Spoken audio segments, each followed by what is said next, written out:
The banking system sees that. I mean, there are more and more opportunities to, by using the SDG as a model, trying to develop projects which are not only neutral but also regenerative, and I think that's important. So, Saif, take that thinking further in terms of the partnerships, and perhaps I just change the question slightly to say that are African governments open to partnerships that can help them sustain the environment? So it's what role do we play in that, right? So I think, how can we be a force for good to shift that thinking?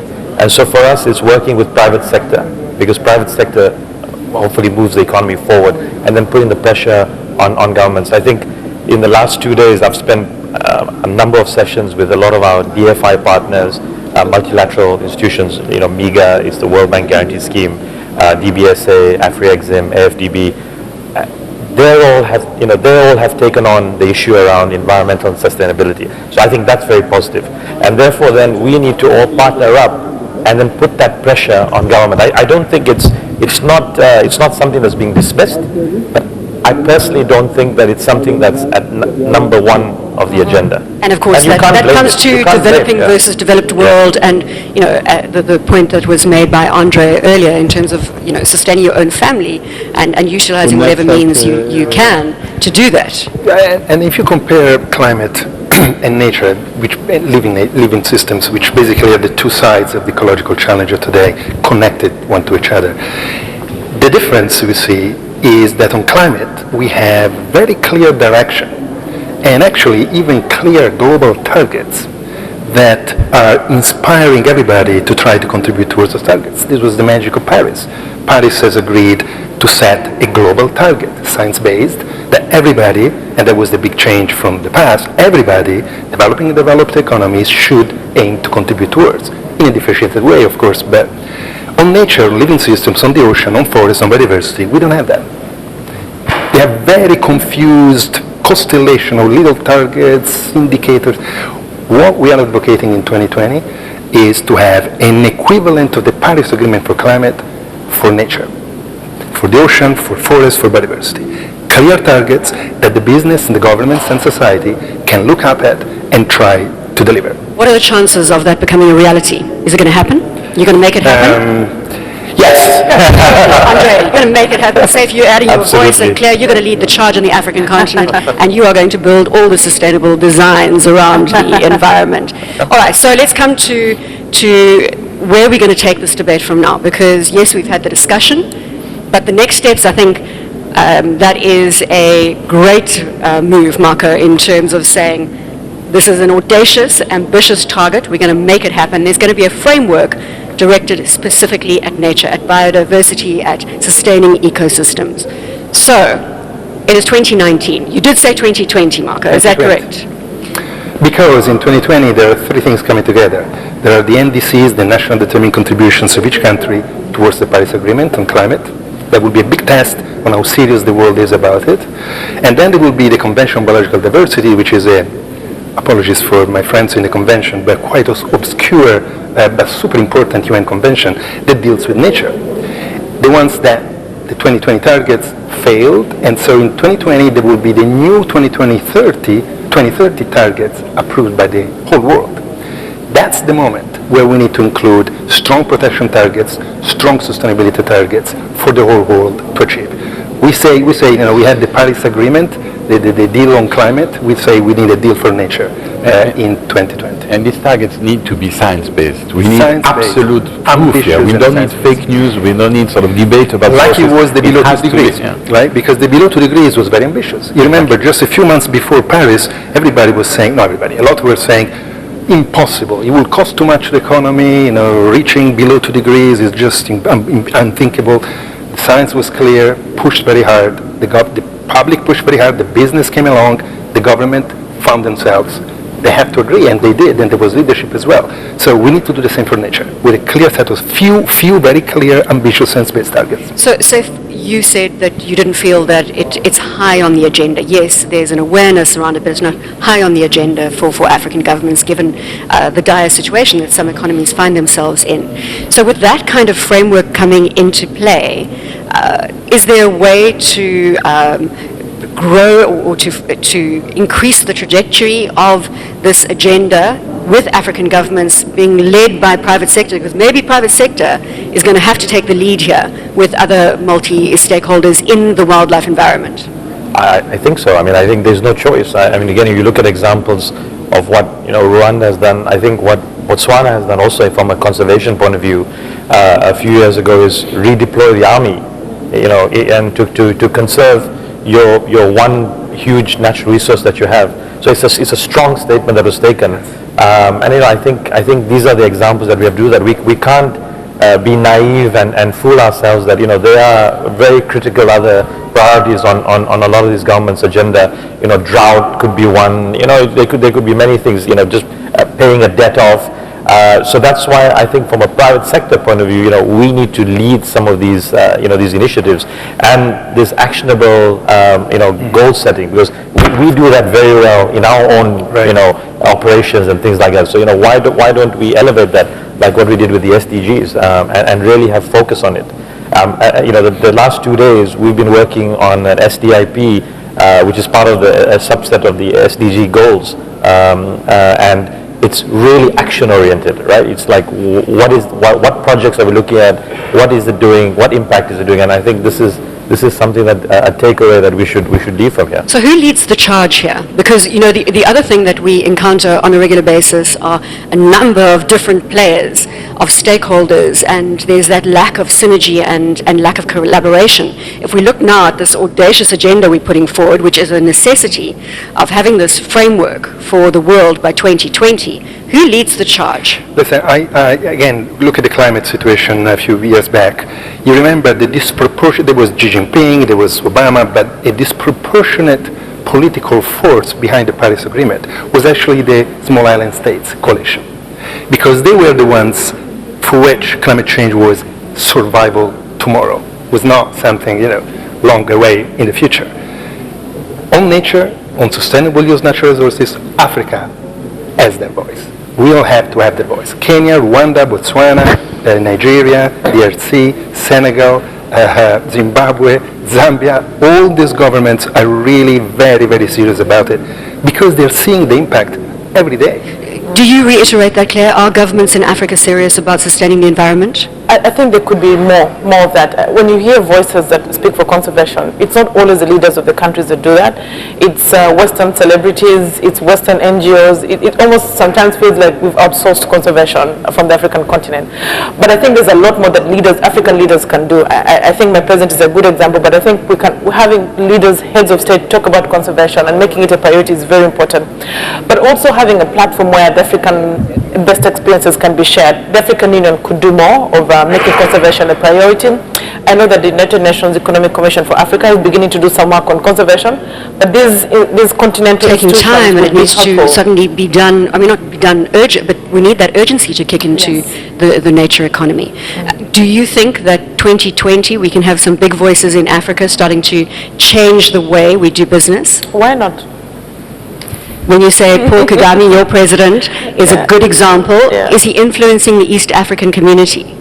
I know that when he was the chairman of the African Union Commission, we did specifically request that conservation be put on the agenda. I think he said that in many of his speeches, but I think he needs to pick up more after that. What scared me this morning was I heard a quote that talked about the small island nations, that eventually, or the biggest worry right now is climate change refugees, that they might become climate change refugees because, the islands may disappear because of rising water levels, and that's a huge problem. And you don't need to be living on an island to become a climate refugee. If you are a poor community in the middle of a countryside and hit by drought year after year, you become a refugee too. And that's the really exciting link now between nature conservation and human development agenda. In fact, the hardest and the first to be hit by nature collapse and climate change are the poorest communities. So there is also a strong development dimension connected to it. You wanted to add, Alan? Well, I think these really point to the risks, but I think we can also talk about what is the upside, and I think what is the relationship to prosperity, and I think that is a case worth making, to not just say this is an ethical need to protect against climate refugees, but that actually building biodiversity can have a net positive impact on things like agriculture, on health, and that if we view it through that lens, hopefully it feels more optimistic. We've got 5 minutes.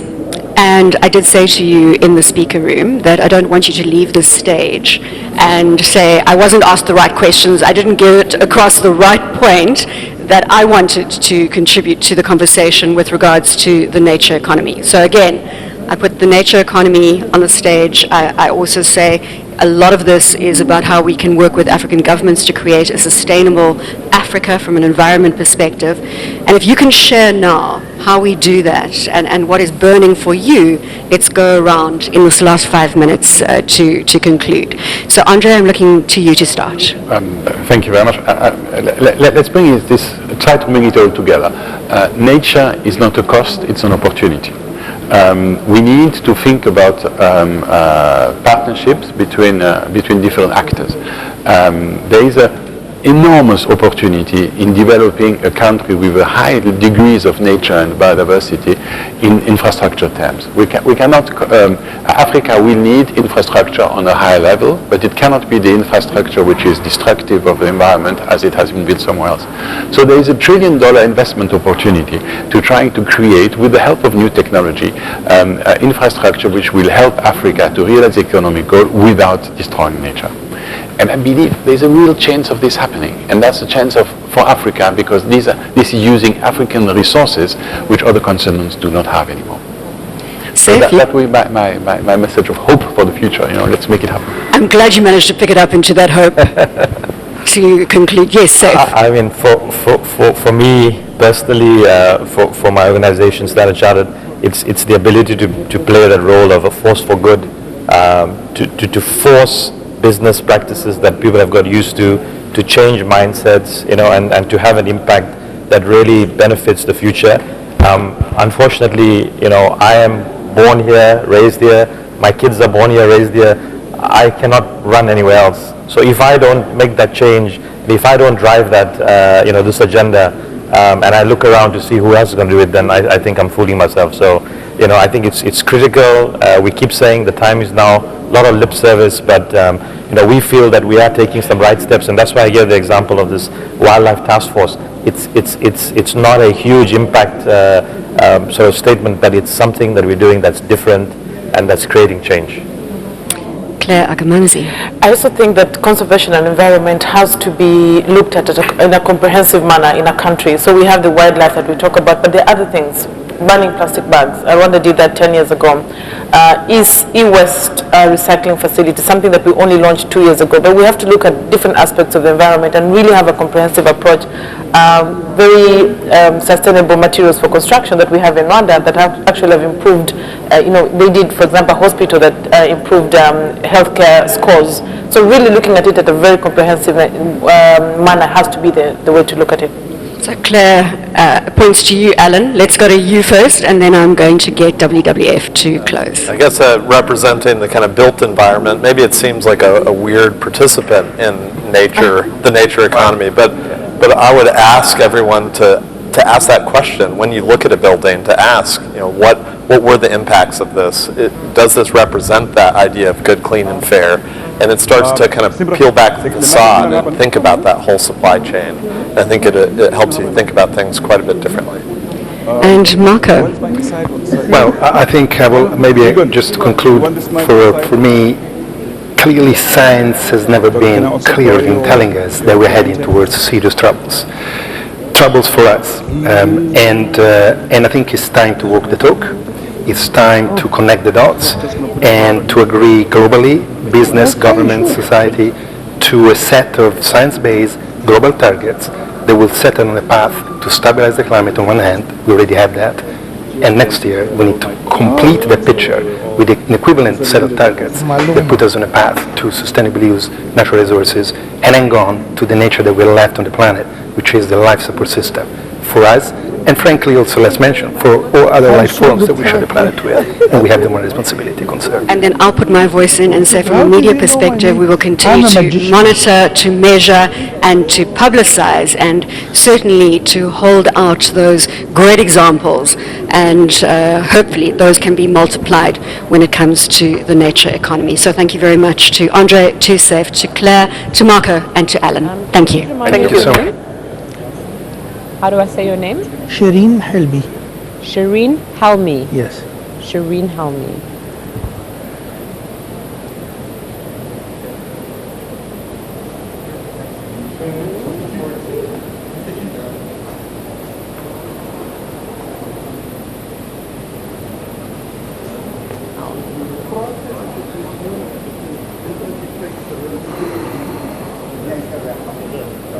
And what's the company that you're from? Farco Pharmaceuticals. Parker. Pharmaceuticals.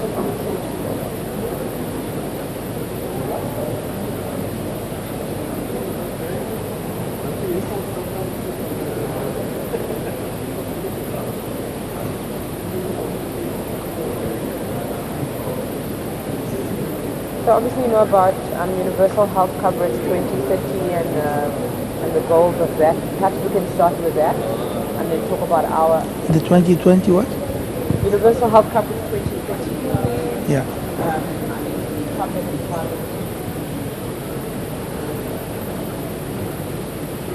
So is that an achievable goal?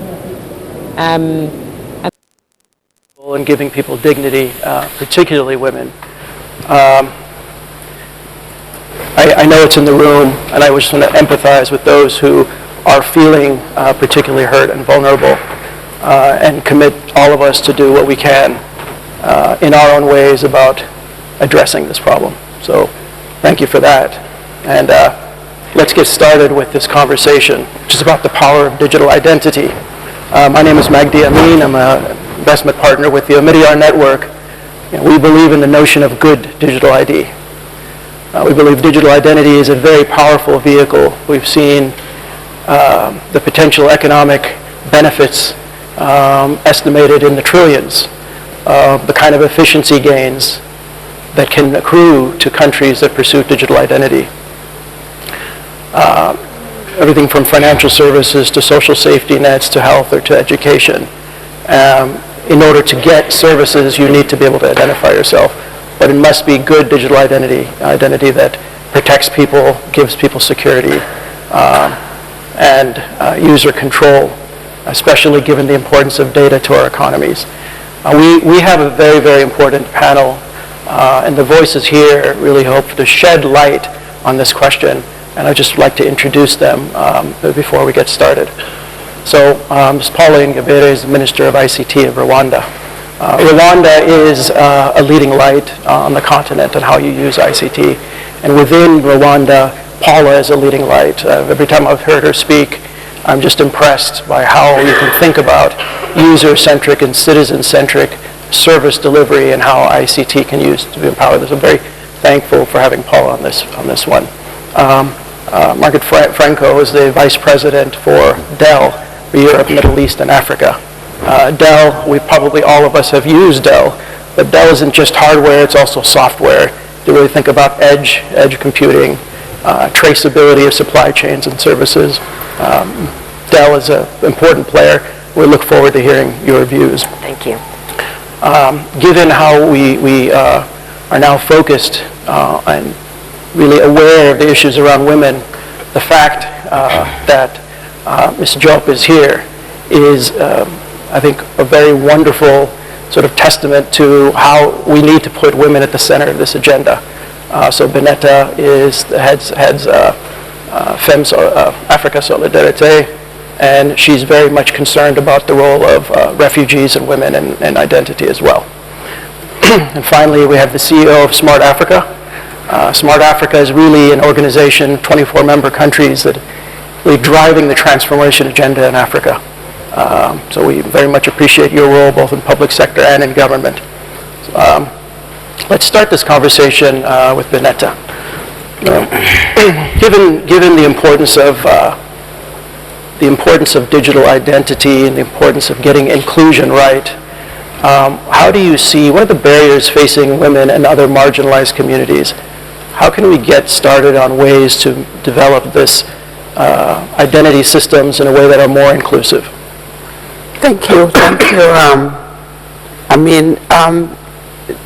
I will talk about the African Union Year of this year, 2019, of displaced returnees and refugees. You know, when I talk about Agenda 2063, the Africa we want is an integrated Africa with one passport. And I think that we are moving slowly there. But if I take the issue of refugee, I met recently a young girl who told me 27 years I have been in Uganda as a refugee without identity.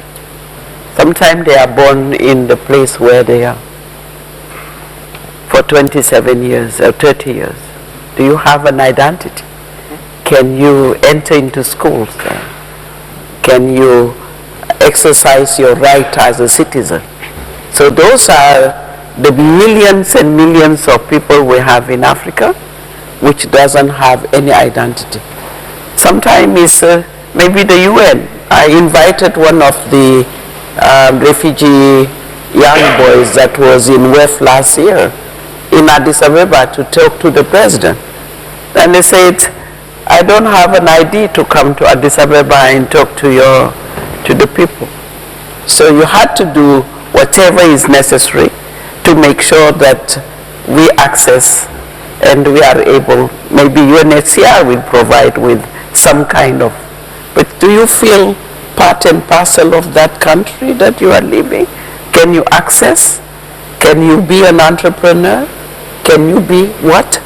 You don't exist. So I think when you look at that, and I think this digital identity can help us very fast to make sure that we scale it up. You know, because if we just leave it to the government to do it, and it's needed because government have to take the lead, but private sector to accelerate millions of refugee displaced and so on are in our continent. So we need, it's a big market. Let's say that. It's a very big market, and we need to make sure that government buy into it, but also the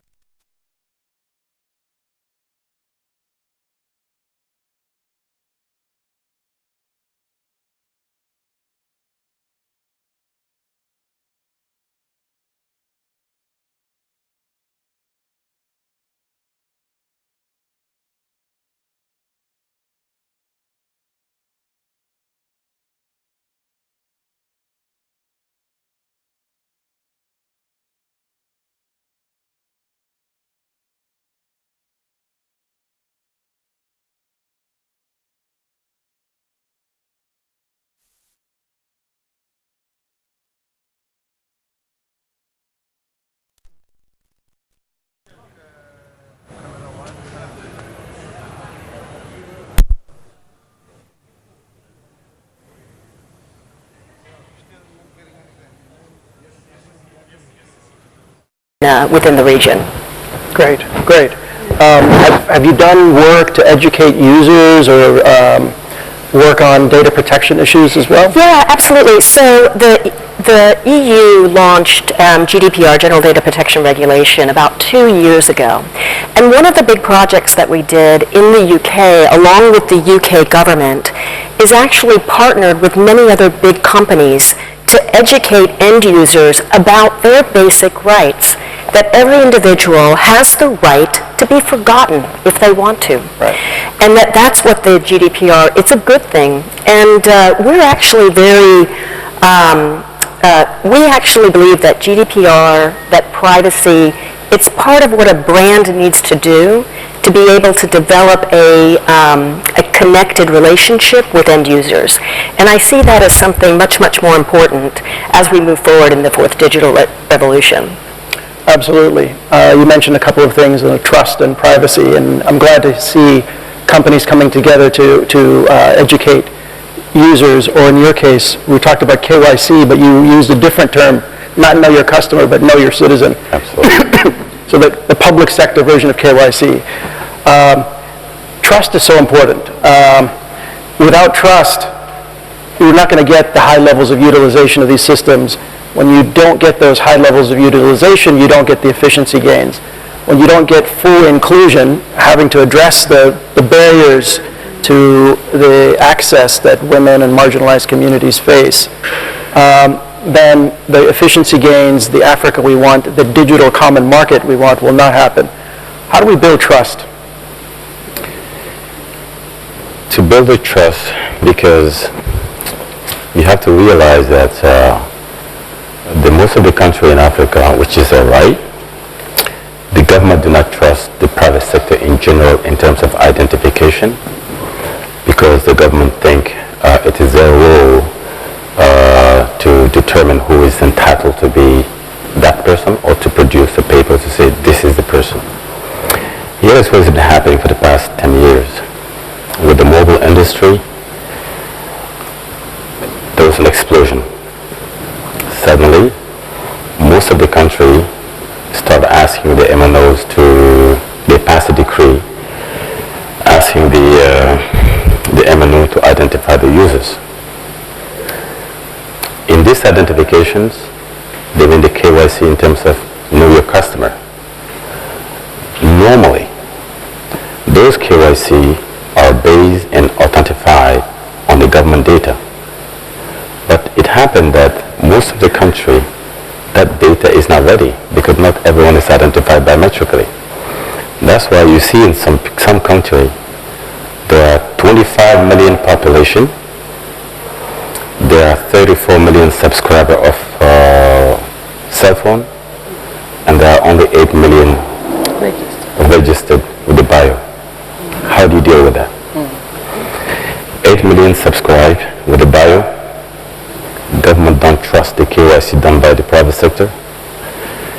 The basic foundation to build that trust is to give the government control to certify who is a really identifiable, or who is a really a citizen, or this information is a genuine information. How to do that is through a public-private partnership, such as concession. You put together a platform, a concessions run by a government agency. They will run through all the mobile subscriber, people who have a genuine ID biometric.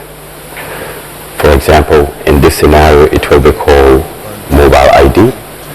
That agency is responsible to say, this is you, Mr. Magdi, that's your phone. 1 2 2 2. Hello. Hi. Hello. Hi. How high? How high or how low? Low. Left leg, right leg. Huh? Nothing deadly. Is it?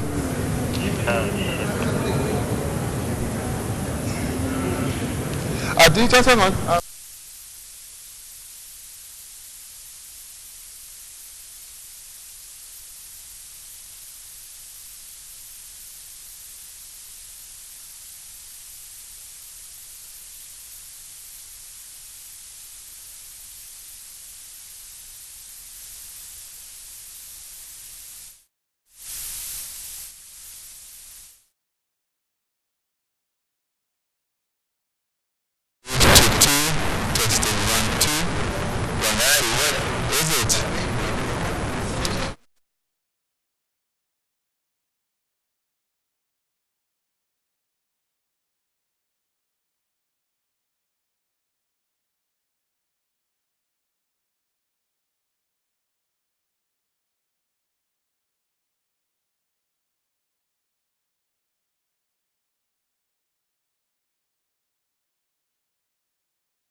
information? I'm trying to read now.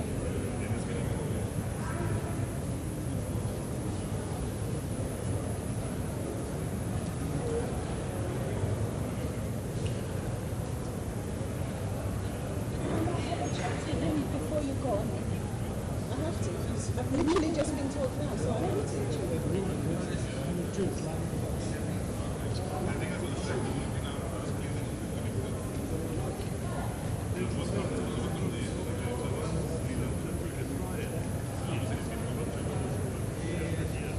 Citizen-centric approach. Very true. Where are the people in this? How is their voice heard? And I think part of doing education and sensitization is really to understand what are their concerns and how do we build in safeguards as we design these digital ID systems to respond and address some of these concerns that they have.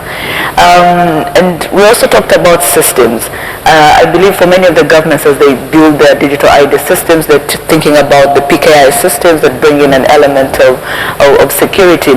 But something that I find that's very important on top of that, as well as the data privacy and protection policies and regulations that we have, is something you call privacy by design. Okay. And I think we have countries that have been very successful at that, like Estonia, where you have all your data out there, but you also know who is looking at your data, and you can question why they're looking at your data. So how do we, the whole approach about being citizen-centric is also that citizens should be able to own their data. Right. How do we build that into the systems that as a citizen, I own this data, but I also know who is looking at my data and what they're using it for. And I think that's one of the ways that we can start looking at to say, how do we respond to these privacy concerns that people may have, so that you build trust across the board and people know that you're doing it to improve service delivery as opposed to using the data for something else. And so these are some of the aspects that will come out from, a multi-stakeholder dialogue that allows not just the private sector and governments to think for the citizens, but also let's have the citizens, let's have their voice, let's understand what their concerns are, and let's get ideas on how to, to go around this privacy concerns that they may have. I love that. All the points you made in terms of having an inclusive, open, multi-stakeholder dialogue. My colleague Thea, I think, is in the room. She works hard on getting civil society engaged and also data protection authorities involved. I really like what you also said about 4 Ps, right? People, public, private partnerships. And how do we bridge that? I want to go around the table and ask, in terms of use cases, what are the highest priority use cases where we might be able to coalesce some of these ideas? Before doing that, while you're thinking about that, I just wanted to reflect on your point, Vanetta.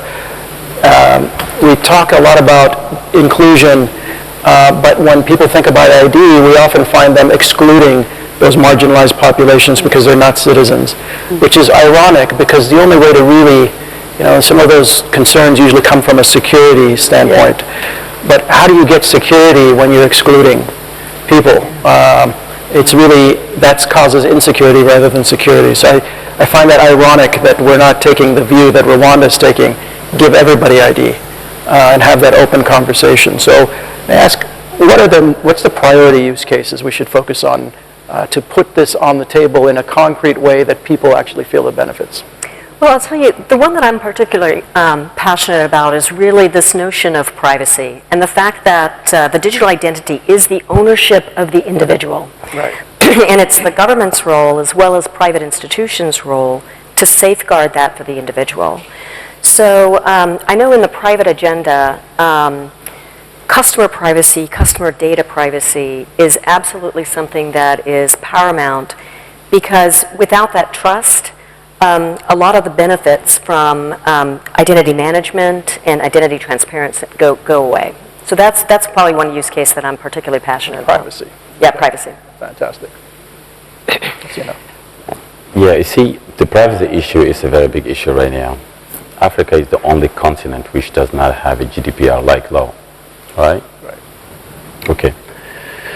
I want to be a little bit bold here. During the colonization time, African countries are the biggest exporter of the product, right? Raw material. Check it out. 1 2 1 2 1 2. Hello. All right. Sharp. Yes. Okay.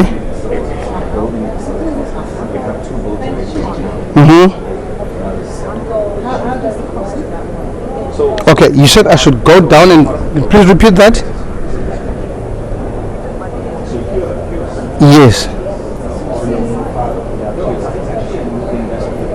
Okay. Yes. Okay. Okay, sharp. Sharp. Okay, sharp. Going downstairs.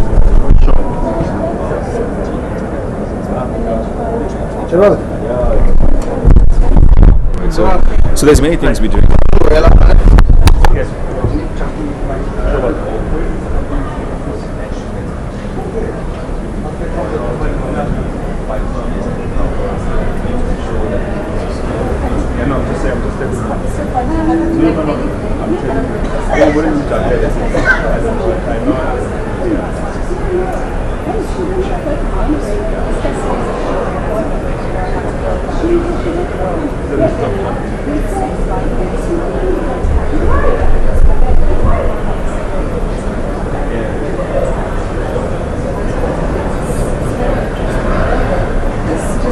Keep it basic and then we'll see.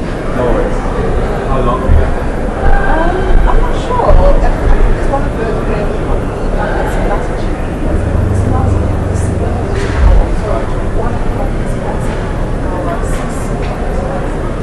no, it's not pro.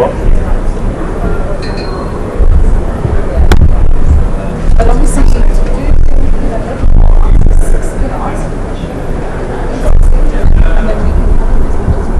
because it's suddenly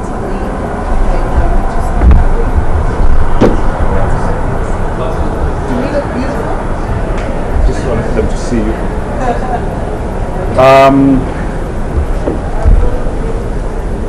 No, Percy is not here. I'm the one who's swinging the camera around. Lucia is Gerald here. Percy is not here. I'm the one who's swinging the camera around. I don't see him here, but I think he will show up maybe if somebody calls him.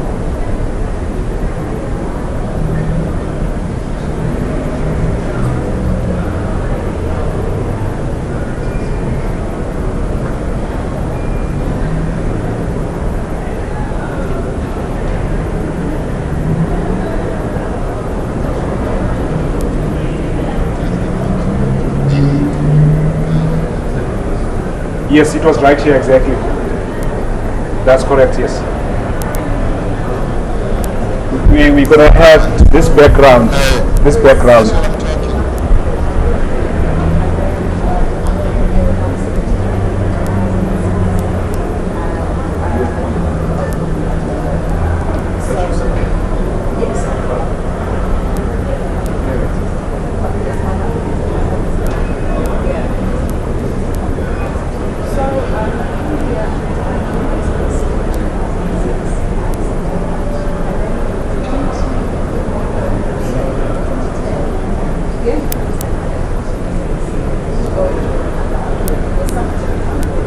I'm calling Percy. I'm calling Percy. I'm calling him.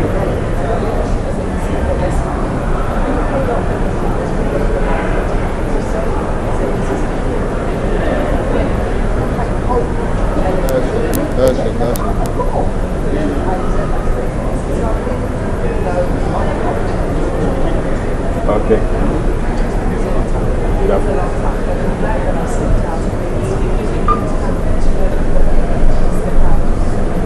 What are you gonna replace this? Okay. Yeah. This is Marco is on his way, and I call him.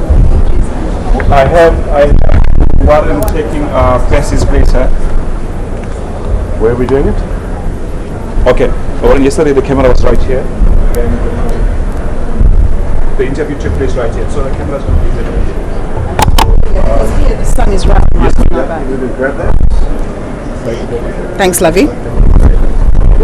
What just number? Yes, right just number. Yes, like that.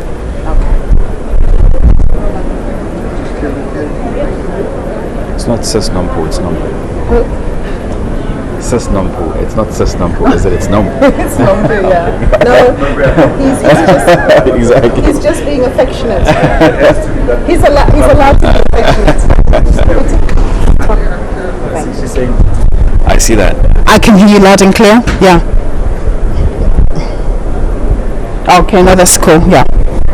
Blaine, welcome on this beautiful morning here in Cape Town. We are at the Cape Town Convention Centre. Of course, we're in the second day of the World Economic Forum on Africa meeting. It's the 28th meeting on this particular area. And of course, lots of discussions are being had around how to ensure that Africa moves forward in the context of the fourth industrial revolution. Now, earlier today, the Minister of Communications made an announcement with Cisco around an investment that's been made just to make digital technology more accessible, particularly to smaller business, so that at the end of the day, these technologies can assist them in terms of furthering themselves and so on. So with me, without any further ado, I do have Clayton Naidu. He's the General Manager of Sub-Sahara Africa from Cisco, and he's just going to be telling us a little bit about what the investment is all about. Thank you very much for joining us, Clayton. So today the announcement was made. Just give us a sense of what it means and what it's all about. Good morning. Firstly, it's an honor to be here, and thank you for hosting me. So we're excited about the investment. Last year in December, as part of the Global Citizen Movement, we had a Cisco delegation come down and meet the Minister of Communications and Digital Technologies. And what we wanted to do is focus on investment priorities to advance the country to take advantage of fourth industrial revolution technologies. Okay, and we did that through a program called CDA, which stands for Country Digitalization Acceleration. It is a program where we invest in the country on certain pillars to move South Africa forward to take advantage of 4AR solutions, right? To unpack the pillars, I'm going to give you an insight around what we're going to be doing. The first pillar is actually centered around job creation, and what we do is we like to align these activities with the NDP, the National Development Program. So job creation is at the heart of what we want to do in the first pillar. And what saddens me is the unemployment rate in South Africa, specifically youth unemployment. And what we want to do is we want to focus on incubating small partners. We want to give them access to a facility. We've built 2 already in South Africa, and we plan to build 7 more over 3 years. The total investment of the CDA program is 140 million rand. A large part of that is going to go into what we call partner incubation centers. We call it EDGE centers, which stands for Experience, Design, Go to Market and Earn. And essentially what we want to do is we want to create a circle of opportunity with job creation at the center of the circle. So we want to incubate the small partners, we want to give them access to technology, we want them to sell to customers, and lastly we want them to grow their businesses and employ the unemployed graduates that's coming out of our training programs, right? Excellent stuff. Now, just give us a sense of the number of beneficiaries that you're looking at over the period of the investment, and also what type of small entrepreneurs you're looking to assist. Yeah, so we want to work with IT companies, or normally you have individuals that have a technology skill, or they have a love for technology, or a willingness to work with us to develop technology solutions that will solve problems, right? So what we don't want is we don't want SMEs that just have a registered company and they want to get into the IT industry. We want them to have a love and passion for it, because we know that they'll take it forward, right? So we're looking at, as I mentioned in the first pillar, we're looking at 7 additional EDGE centers across the country. The second pillar is centered around skills. We're looking at inserting our academies in TVET colleges, because what we want to do is we want to combine digital skills with traditional skills, right? Because technology is now horizontal. It's going to be in every single sector, and we want to ensure that we're leveraging the digital curriculum inside the technical skills at TVET colleges, right? So we're planning to have 200 TVET colleges come mainstream over the 3-year period. And the last pillar is focused around cybersecurity. And what we want to do is we want to focus on supporting government on education, as well as some of the tools that we have available. And I think if you read some of our industry reports, you realize that Cisco is the largest security company now in the world. So we have tools and a framework, as well as an architecture in which we can work with government to provide provide them some proactive insights around cybersecurity.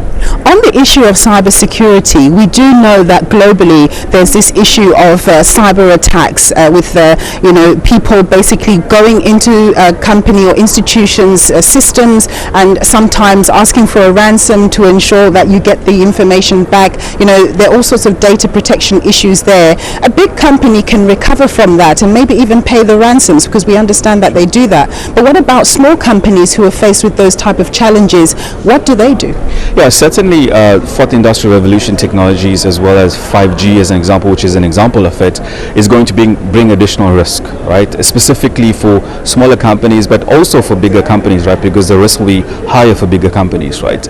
I think it's important to start with baseline awareness of security, right? Because most of the hack happens due to lack of awareness. It's normally a user issue, right? Because you can protect many domains, but it's normally a user issue, and that requires some education, right? But more importantly, if you look at the tools that we have available now, specifically tools that's available that is cloud-based, it is not only applicable to the large businesses, but the small businesses can use some of those tools right now to start protecting their environments, right? I don't think there's ever a situation you can be 100% protected, but I think you can be protected enough and you can protect your data, which is most importantly, so you don't get yourself caught up into a situation when you have to pay a ransom. So our tools will cater for large businesses as well as small businesses that we have available, and most importantly, we want to focus on training. The last point I want to make on training, if you look at our academies that we have in South Africa, specifically networking academies, we have about 70 plus academies, and we train about 12,000 students a year. We're also changing our curriculums to start focusing on cybersecurity, right? Because we understand that there's a need to train cybersecurity professionals, because that's going to be needed in every single sector moving forward.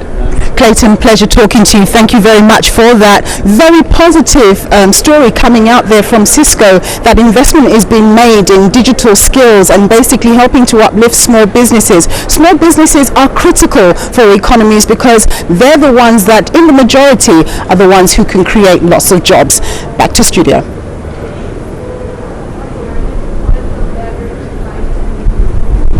Thank you, sir.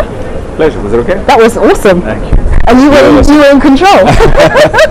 Thank you very much. We need more time on the interview. Yes. I like it.